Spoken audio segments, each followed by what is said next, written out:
भैया मेरे बस की ना है प्रधानी लड़नो। मैं तो है को प्रधानी ते परेशान। मेरी सास के पिछली बारी मोकू गाम के खाए गई।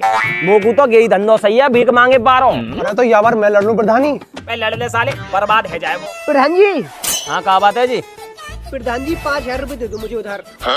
कौन की बहू है तू? पहले तो मुँह दिखाए। अरे तू तो कलुआ की बहू है, तेरा तो पहले तो हिसाब किताब खराब है। तो बता पिछले 5000 रुपया है, पहले उन्हें लेके आ, जब पैसा मिलेंगे। चल यहाँ ते पैसा वैसा ना है। देख लो प्रधान जी, ना दोगे पैसा? चल ना दे रहा, जा तेरा कोई कज्जा रहा है मुँह पे। चल भाग यहाँ ते। अच्छा 1 मिनट रखो। अभी मजा आएगा ना भिड़ो। हाँ प्रधान जी अब बताओ, दे रहे पैसा? चल लगाऊं 76। अभी भी कैसी है? तू तो नाराज है गई, तेरे पैर पकड़ रहा हूँ। बता कितने पैसा चाहिए तुमको? बता कितने पैसा चाहिए? ले चलो ठीक है फिर।